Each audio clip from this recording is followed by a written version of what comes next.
Et si ton corps te criait la vérité, mais que personne ne l'écoutait?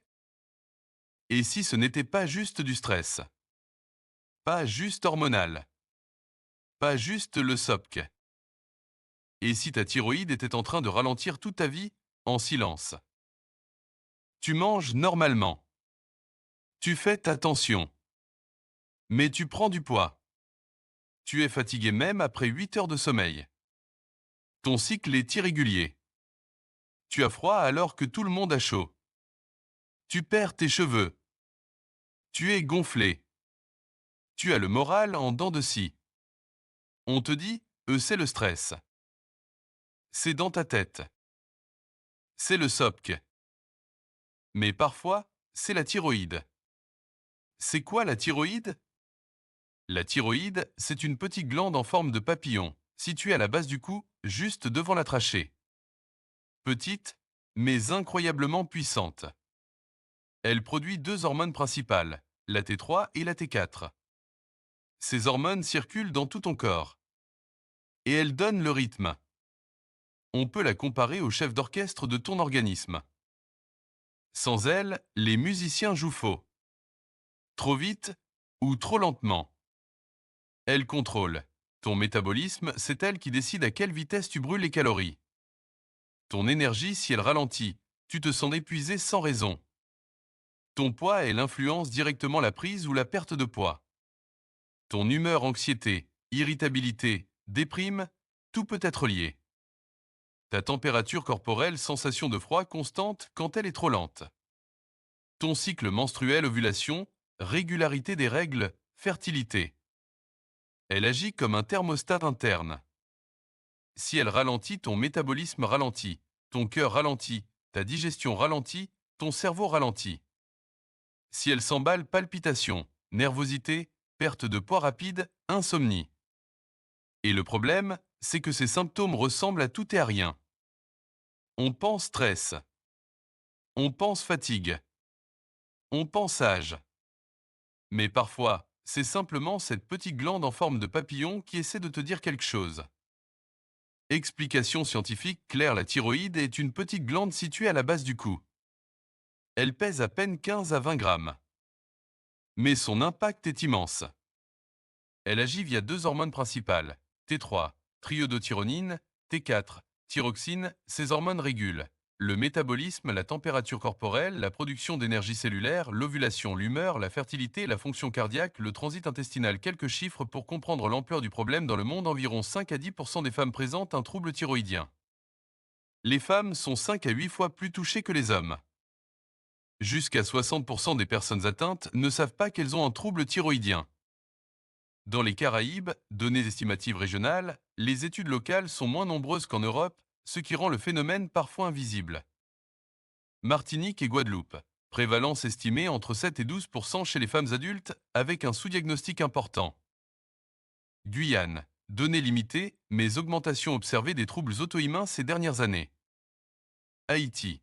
Coexistence paradoxale de carences en iode dans certaines zones rurales et troubles thyroïdiens non suivis médicalement. Ce qui pose problème. Dans ces territoires, les troubles thyroïdiens sont souvent diagnostiqués tardivement. Comparaison avec l'Europe. En Europe, prévalence moyenne, 5 à 8% dépistage plus systématique, meilleur accès aux bilans hormonaux, TSH, T3, T4, anticorps anti-TPO dans les Antilles et la Caraïbe. Moins de dépistage préventif, symptômes souvent attribués au stress, confusion fréquente avec ménopause précoce, SOP, fatigue chronique, dépression quand la thyroïde ralentit, l'hypothyroïdie quand la thyroïde fonctionne au ralenti. Le métabolisme peut diminuer jusqu'à 20-30%, la TSH augmente. Tentative du cerveau pour stimuler la thyroïde, les cycles deviennent irréguliers, l'ovulation peut disparaître, la fertilité diminue. La température corporelle baisse, la fatigue devient constante chez certaines femmes. Cela peut durer 5 à 10 ans avant diagnostic. Lien avec le SOP, que les études montrent que les femmes ayant un SOP ont un risque plus élevé de thyroïdite auto-immune, Hashimoto, davantage d'anticorps anti-TPO, plus d'irrégularités ovulatoires donc parfois. Ce n'est pas juste les hormones. Ce n'est pas juste le stress. C'est un déséquilibre endocrinien global. Contexte Antilles.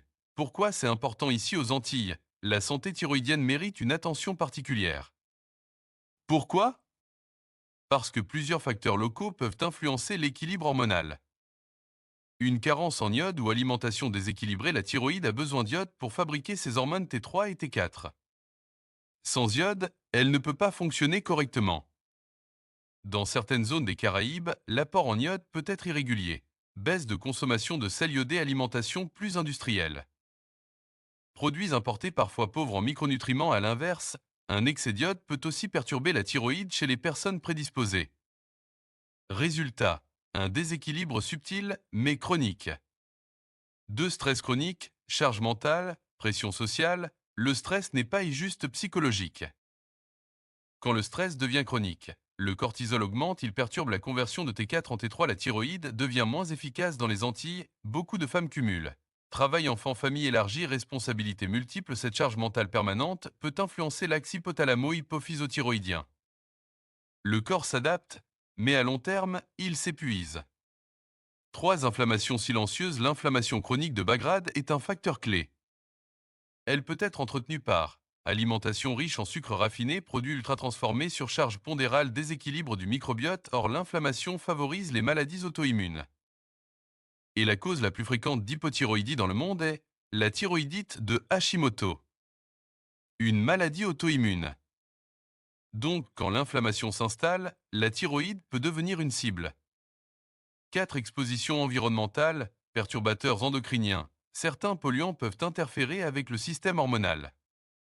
Dans les territoires antillais, on parle parfois pesticides historiques, polluants persistants, plastiques, perturbateurs endocriniens alimentaires. Ces substances peuvent perturber les récepteurs hormonaux, modifier la production thyroïdienne, influencer l'immunité. Le lien n'est pas toujours direct, mais le terrain biologique peut être fragilisé.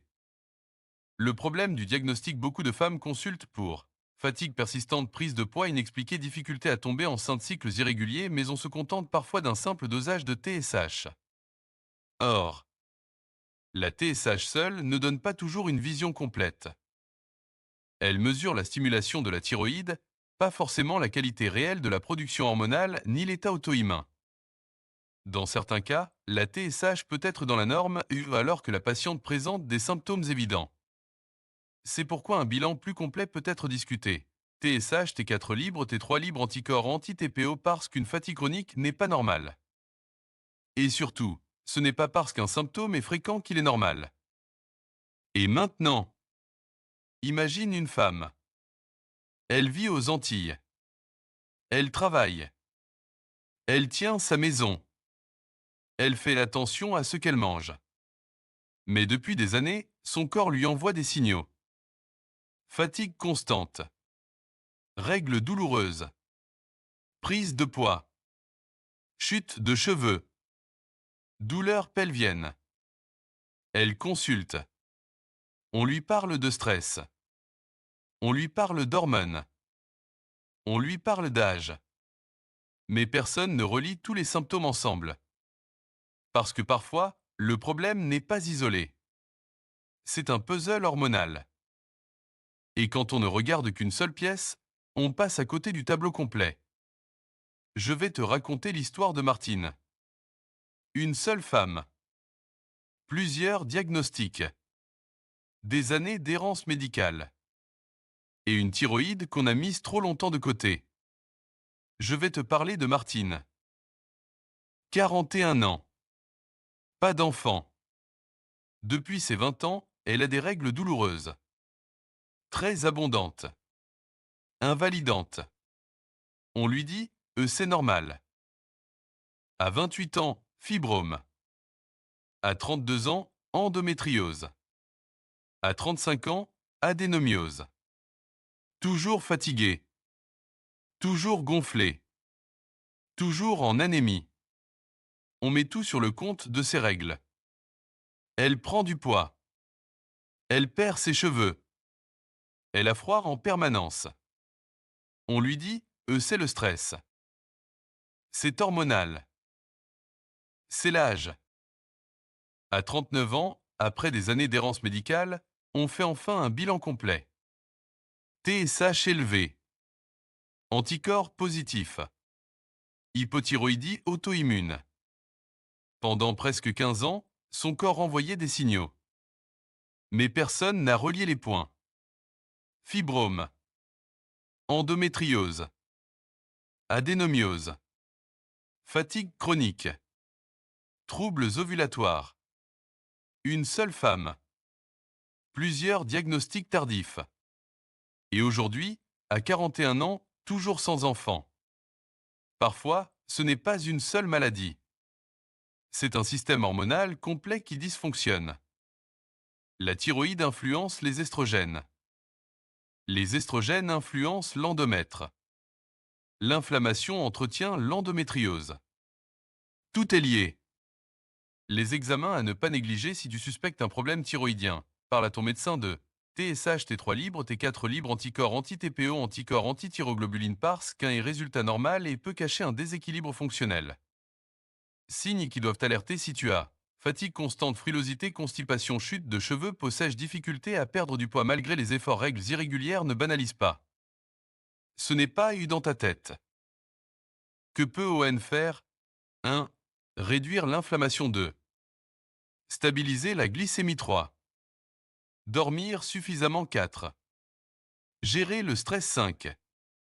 Avoir une alimentation riche en sélénium, noix du Brésil, zinc oméga 3 protéines de qualité et surtout, se faire accompagner. Ton corps ne travaille jamais contre toi. Il envoie des signaux. La fatigue, le poids, les cycles irréguliers, la chute de cheveux. Ce ne sont pas des faiblesses. Ce ne sont pas des caprices hormonaux. Ce sont des messages. Aux Antilles, on parle souvent du diabète, de l'hypertension, du cholestérol, mais on parle peu de la thyroïde. Et pourtant, elle contrôle ton énergie, ton métabolisme, ta vitalité, ta fertilité, ton équilibre intérieur. Ne normalise pas l'épuisement. Ce n'est pas parce que tout le monde est fatigué et que c'est normal d'être épuisé. Écoute ton corps. Teste. Informe-toi. Pose des questions. Et surtout, reprends le pouvoir sur ta santé. Si cette vidéo t'a aidé, écris-moi en commentaire et je vais t'écouter mon corps. Dis-moi aussi si tu as déjà fait un bilan thyroïdien. Et si tu penses que cette information peut aider une sœur, une amie, une maman. Partage cette vidéo. Et merci à vous. Merci d'accueillir avec autant de bienveillance le Dr Marc sur la chaîne. Votre confiance compte énormément. On construit ici un espace d'information claire, scientifique et humaine. Et ce n'est que le début.